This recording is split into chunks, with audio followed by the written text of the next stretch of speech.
Assalamualaikum warahmatullahi wabarakatuh. Alhamdulillah, pada kesempatan kali ini kita bisa bertemu dalam agenda perkuliahan manajemen media cetak, elektronik, dan online.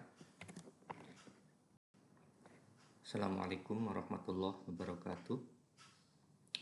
Alhamdulillah, pada kesempatan kali ini kita bisa bertemu dalam agenda perkuliahan manajemen media cetak, elektronik, dan online. Ini merupakan pertemuan kedua kita setelah minggu lalu kita sempat mapping perkuliahan serta perkenalan. Pada kesempatan kali ini kita akan mengulas terkait dengan manajemen media massa. Oke, sebelumnya kita awali dulu dari pengertian komunikasi massa. Jadi komunikasi massa merupakan suatu produk industri dan rangkaian distribusi pesan melalui perangkat teknologi. Kalau teman-teman masih ingat, ada berapa jenis komunikasi itu? Ada cukup banyak ya kalau kita belajar tentang komunikasi ini.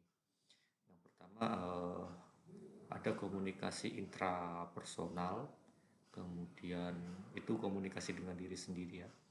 Lalu ketika kita berbicara dengan orang lain, itu bisa dikatakan sebagai komunikasi interpersonal. Kemudian ketika kita berkomunikasi dengan banyak orang dalam suatu lembaga atau institusi, itu dinamakan dengan komunikasi organisasi. Kemudian ketika kita berbicara dengan kelompok atau orang yang berbeda etnis, suku, latar belakang, bahasa, itu bisa dikatakan sebagai komunikasi lintas budaya. Ketika kita berorasi, berceramah, berbicara di hadapan banyak orang, dapat dikatakan sebagai dengan komunikasi publik.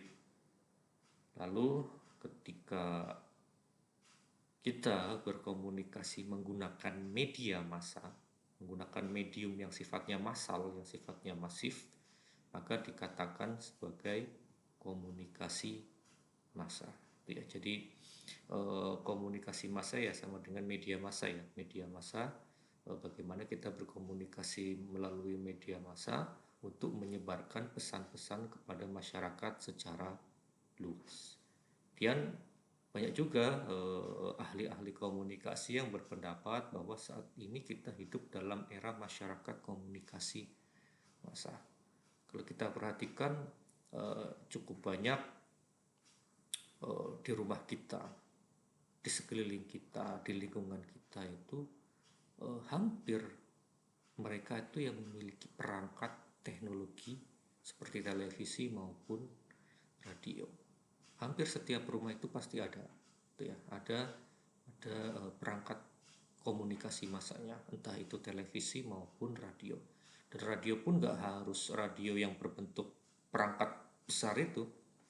Bisa jadi yang memiliki handphone nggak sadar kan kalau kita itu di situ dalam handphone tersebut ada radio, gitu ya. Jadi sekarang hampir semua masyarakat memiliki perangkat komunikasi massa, entah itu disadari maupun tidak. Kalau televisi kan terlihat gitu ya, televisi itu terlihat.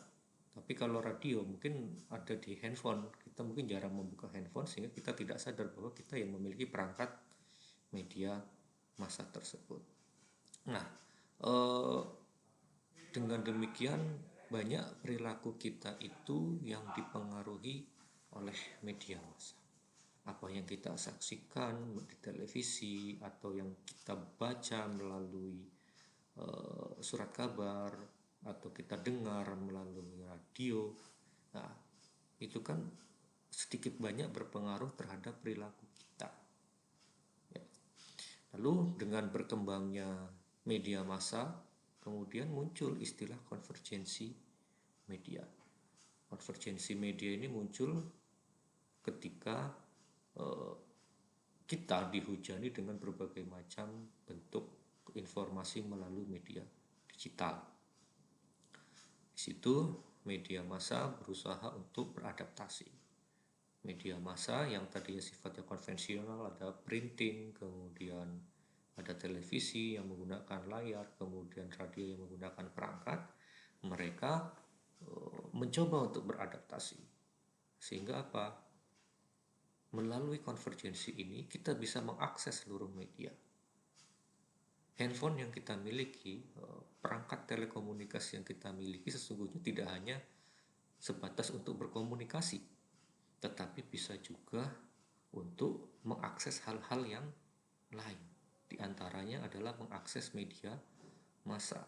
Banyak dari kita sekarang itu ya nonton TV nggak harus beli TV, kan bisa menggunakan perangkat handphone atau menggunakan komputer ya, bisa PC maupun laptop. Sehingga di situ lahirlah istilah konvergensi media, di mana semua media itu masuk ke dalam satu ruang bernama ruang digital.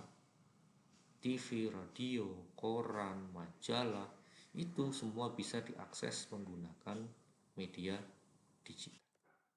Nah, jika kita berbicara media massa, maka kita bisa melihat alur yang ada di slide berikut ya teman-teman.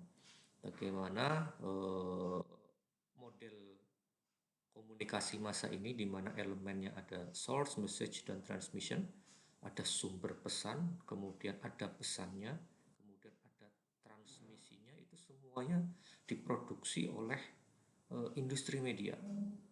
Industri media kemudian didistribusikan oleh organisasi media massa. Kita lihat di gambar yang pertama itu ada bangunan yang bernama Komedi Sentral. Itu kan ilustrasi dari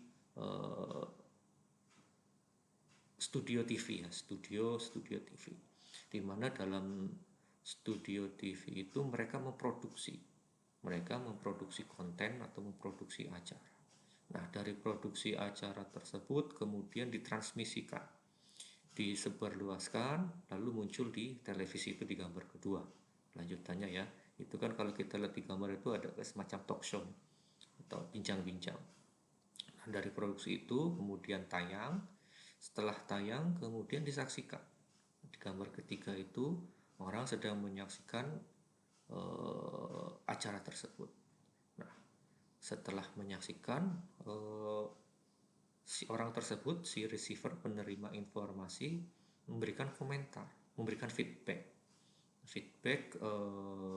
terhadap tayangan yang muncul. Nah, dari feedback itu kemudian feedback sekarang ini kan bisa bermacam-macam ya. Kalau dulu memang dikatakan bahwa sifat dari komunikasi massa ini satu arah, kemudian umpan balik itu tertunda. Tapi saat ini umpan balik dari komunikan kepada komunikator itu bisa langsung. Karena apa? Ada perangkat teknologi internet yang dalam waktu itu bisa memberikan umpan balik kepada pembuat konten. Memberikan umpan balik, kemudian di gambar terakhir itu yang sedang rapat ya, itu kan sedang membaca, mendalami komentar-komentar atau feedback dari komunikan.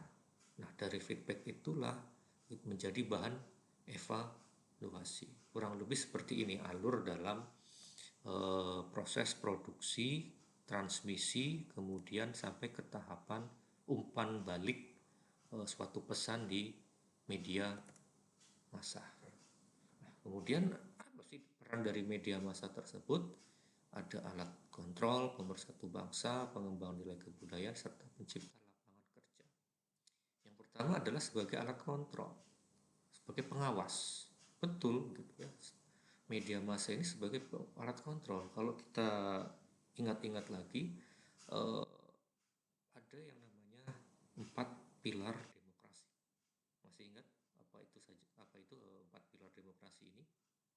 Ada eksekutif, ada legislatif, kemudian ada yudikatif. Itu kan baru 3. Yang keempatnya adalah media massa. Media massa ini memberikan pengawasan, controlling kepada 3 lembaga tersebut untuk mengawasi jalannya kekuasaan, jalannya peradilan, jalannya legislasi yang ada di DPR. Apakah memenuhi prinsip keadilan atau tidak, transparansi atau tidak. Ini peran dari media massa. Gitu ya. Sebagai contoh ya pemilu ini kan, kita kan baru selesai menyelenggarakan pemilu. Nah, bagaimana media massa mengawasi jalannya pemilu saat ini. Apakah ada kecurangan, bagaimana sistem rekapitulasinya, bahkan sampai ke quick count ya, hitung cepat itu kan alat kontrol juga. Hasil dari KPU belum keluar, tapi secara quick count kita sudah bisa mengetahui siapa yang menang atau yang lolos ke jenjang eksekutif maupun legislatif. Ya, itu peran media massa yang pertama sebagai alat kontrol. Tentu ya ini buah dari perjuangan era reformasi.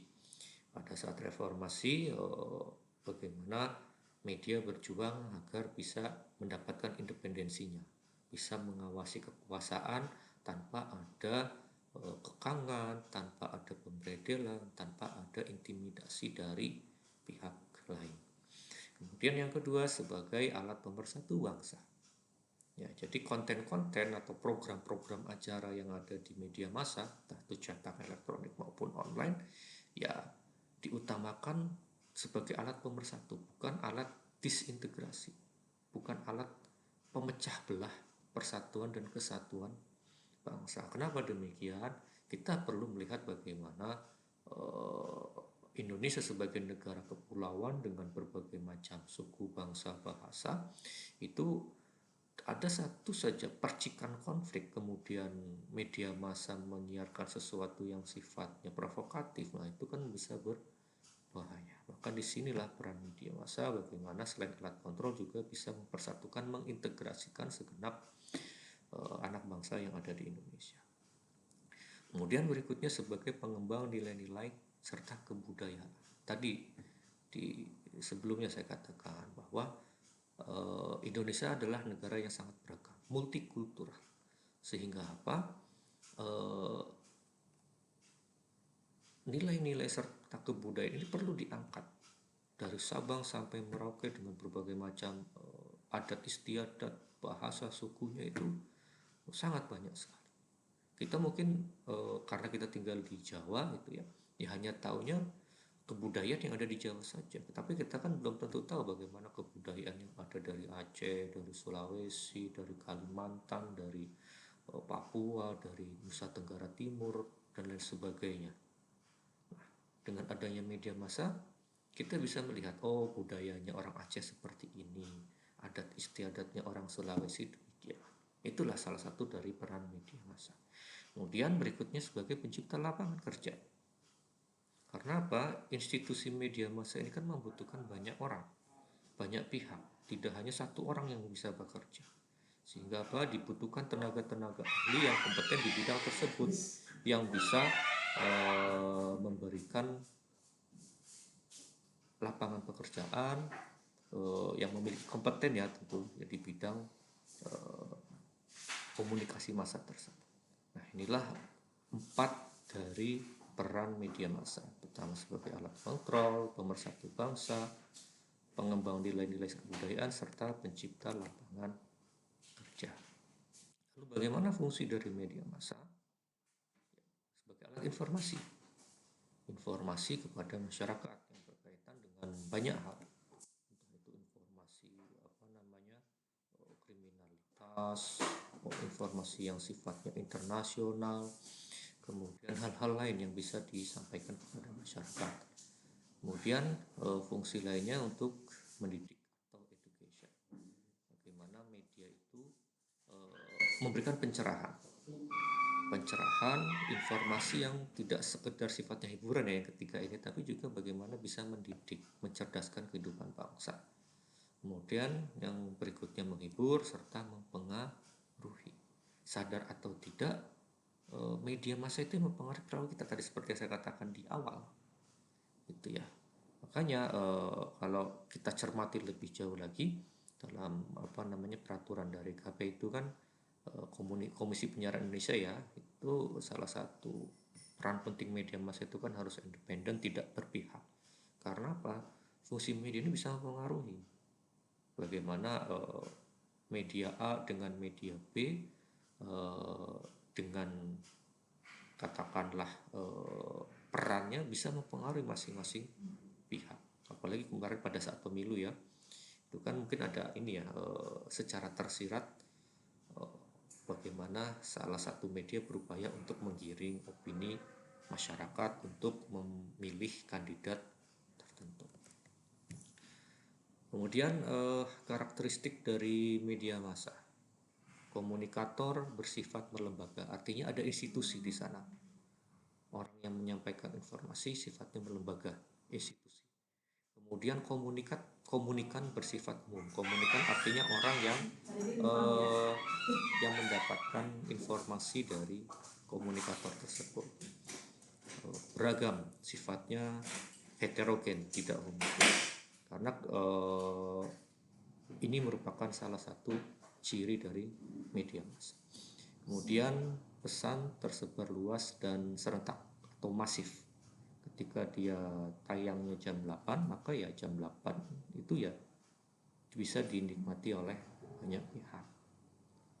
Kemudian bersifat satu arah dan umpan balik tertunda, seperti yang saya katakan di awal. Dahulu sebelum ada internet yang berkembang pesat seperti saat ini, sifat dari karakteristik media ya masih satu arah, kemudian umpan balik tertunda. Tapi ketika era digital ini semakin pesat perkembangannya, ini perlu diratifikasi, perlu ditinjau ulang. Apakah karakteristik media massa ini sifatnya masih satu arah? Karena apa yang kita saksikan di televisi saat itu juga bisa kita berikan komentar, saat itu juga bisa kita berikan feedback, umpan balik secara langsung. Kalau dulu umpan balik tertunda, ada jedanya. Kalau sekarang bisa secara langsung. Kemudian prinsip dari media massa, ada kebebasan media, ada kesetaraan, aneka ragam, kemudian harus valid ya, harus valid. Terus yang terakhir adalah sebagai alat kontrol. Nah, validitas ini salah satu yang membedakan antara media massa dengan media online. Berita-berita ya, utamanya berita yang ada di media online, karena dalam media massa ini sangat ketat dalam memfilter informasi yang masuk. Tidak serta-merta informasi yang masuk itu langsung disajikan, langsung disebarluaskan ke masyarakat. Kemudian ada juga kesetaraan media, harus objektif dan proporsional. Artinya apa ya? Tadi saya katakan bahwa media itu tidak boleh berpihak, harus independen. Kemudian dalam menyampaikan informasi pun proporsional sesuai dengan takarannya, tidak berat sebelah, tidak berpihak kepada salah satu pihak atau institusi tertentu. Nah, berikutnya kita berbicara tentang lalu apa peran penting dari manajemen media massa ini. Nah, tentu kita perlu melihat bahwa manajemen ini kan ilmu yang secara luas bisa dipelajari oleh siapa saja. Jadi, kesuksesan suatu lembaga ya bisa dilihat dari manajemen yang dimilikinya. Jika manajemennya buruk ya maka hasilnya pun bisa berdampak buruk juga. Oleh karena itu dalam lembaga seperti media cetak, koran, surat kabar, kemudian di media televisi maupun di media radio, di sini manajemen sangat urgent untuk diterapkan dengan baik. Lalu apa saja sih proses dari manajemen itu sendiri? Ada aspek perencanaan atau planning, kemudian perorganisasian atau organizing, kemudian ada tindakan atau action, kemudian ada pengawasan atau controlling. Itu kalau istilah sederhananya itu bisa disingkat dengan POAC. Planning, organizing, controlling, serta planning, organizing, actuating, dan controlling. Yang pertama adalah proses perencanaan. Nah, perencanaan ini mencakup kegiatan, penentuan tujuan media penyiaran, serta mempersiapkan rencana strategi yang akan digunakan untuk mencapai tujuan. Nah, tujuan media itu kan sangat beragam. Di antaranya adalah untuk ya motif ekonomi serta pelayanan, serving ya, pelayanan berbentuk jasa-jasa informasi. Nah, karena ini tujuan umum dari suatu media, apalagi media itu yang sifatnya media swasta, yang tidak seperti media publik. Media publik itu kan media yang dikelola oleh penyelenggara negara. Media publik itu ya ada RRI maupun TVRI. Itu kan TVRI itu di hampir setiap provinsi itu ada. Kemudian RRI di setiap, tidak hanya provinsi saja ya, kota juga ada. Contohnya di Purwokerto itu kan ada RRI di Republik Indonesia. Nah, perencanaan strategis media ini meliputi apa? Penetapan visi misi, kemudian melakukan identifikasi dan sasaran audiens, serta menetapkan kebijakan. Yang paling utama adalah identifikasi dan sasaran audiens. Ini harus jelas, harus diidentifikasi siapa yang menjadi target audiensnya. Target audiens bisa dari jenjang usianya, jenis kelamin, tingkat pendidikan, kemudian apa namanya, aspek kewilayahan, itu kan perlu diperhatikan. Karena apa? Dengan kita bisa memetakan, mengidentifikasi siapa audiens, maka akan diidentifikasi juga konten-konten atau program yang akan disajikan. Kita bisa lihat perbandingan antara Metro TV dengan Indosiar, katakan seperti itu. Bagaimana kalau kita melihat Metro TV itu kan isinya berita semua, ya kan, isinya berita semua di situ. Sementara kalau kita lihat RCTI, isinya adalah sinetron. Indosiar pun sama, kalau nggak sinetron, program acara yang azab-azab itu, atau apa, dangdutan. Nah, dari situ kan kita bisa melihat karakteristik atau mengidentifikasi sasaran audiensnya, ya, antara Metro TV dengan RCTI maupun Indosiar. Kemudian setelah itu ada penetapan kebijakan. Setelah teridentifikasi, dibuat kebijakan. Kalau ingin membuat program A yang sifatnya penghiburan, siapa ini yang akan mengisi program tersebut? Atau misalkan ingin membuat konten yang sifatnya formal seperti berita, talk show dengan menghadirkan pejabat tertentu, ya maka harus dicari siapa yang tepat untuk mengisi program itu. Kemudian berikutnya adalah organizing, pengorganisasian, artinya struktur, departemenisasi. Siapa yang bertindak sebagai pimpinan, kemudian sampai ke karyawan yang paling bawah, ini kan struktur organisasinya. Dan bagi teman-teman yang sudah biasa berorganisasi kan pasti tahu ya struktur dari suatu organisasi. Si A dia berperan sebagai apa, job desk-nya bagaimana, itu bagian dari organizing. Selanjutnya ini sebagai contoh saja ya, sebagai contoh bagaimana struktur organisasi pada media Tempo. Ada komisaris, ada direktur utama, chief communication officer, sampai ke direktur keuangan, kemudian direktur produksi, direktur SDM, sampai ke pemasaran. Ini cukup sederhana bagaimana struktur organisasi yang ada di Tempo. Nah, ini Metro TV. Metro TV cukup ini ya, cukup complicated, cukup banyak lah.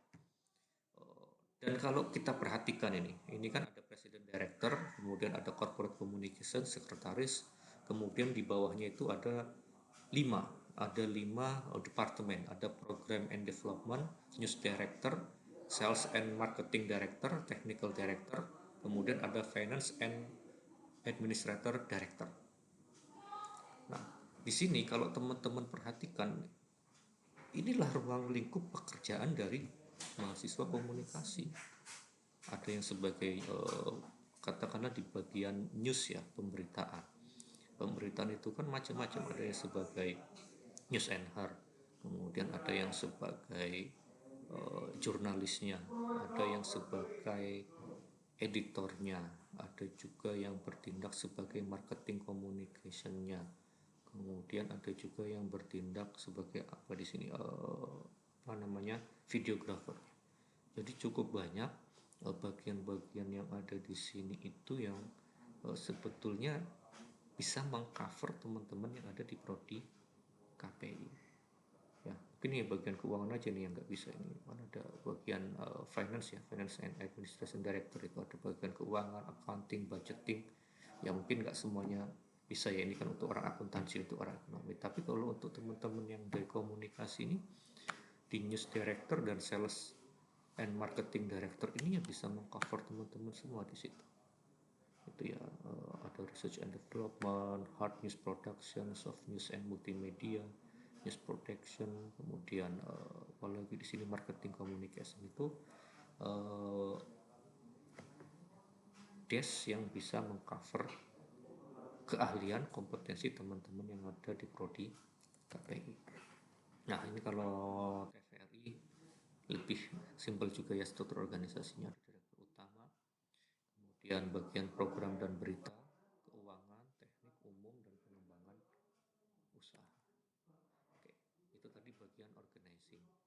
Lalu actuating serta tindakannya ya, itu tindakan untuk memberikan pengaruh kepada seluruh anggota organisasi agar melaksanakan tanggung jawab dengan baik. Ini bagaimana peran dari pimpinan memotivasi seluruh anggota organisasinya agar bisa melaksanakan job desk mereka dengan baik. Di sini pengaruh dari pimpinan juga sangat penting. Selanjutnya adalah controlling atau pengawasan, bagaimana rencana yang sudah dibuat itu berjalan atau tidak, sesuai dengan KPI atau tidak, Key Performance Index gitu ya, sesuai dengan apa namanya indikator dari performancenya, sesuai dengan target atau tidak. Kalau memang targetnya untuk orang dewasa apakah memenuhi atau tidak, termasuk juga dari aspek ekonominya sudah sesuai atau tidak. Ini kan aspek pengawasannya. Nah, pertanyaan berikutnya adalah ini yang terakhir, apakah media itu membentuk budaya atau budaya membentuk media? Kemudian yang kedua, apakah media mengontrol manusia atau manusia yang mengontrol media? Nah, dua pertanyaan ini saya ingin teman-teman menuliskannya di secari kertas, tulis saja, ditulis tangan. Dijawab dua pertanyaan ini, apakah media membentuk budaya atau budaya membentuk media, serta pertanyaan kedua adalah apakah media mengontrol manusia atau manusia mengontrol media. Itu ya. Jadi setelah teman-teman menyaksikan video ini, coba direnungkan, dikaji, lalu dijawab dua pertanyaan ini, kemudian ditulis, dikumpulkan pada hari minggu depan, nggak apa-apa, pada saat kita kuliah, dikumpulkan pada saat kita kuliah masuk kelas. Nanti saya ingin membaca jawaban dari teman-teman. Nanti saya akan tanyakan hasil dari tulisan yang kalian buat ini. Baik teman-teman semuanya, saya kira demikian pertemuan kedua kita pada hari ini. Semoga bisa memberikan pencerahan dan bermanfaat bagi teman-teman semuanya. Terima kasih. Saya akhiri. Assalamualaikum warahmatullahi wabarakatuh.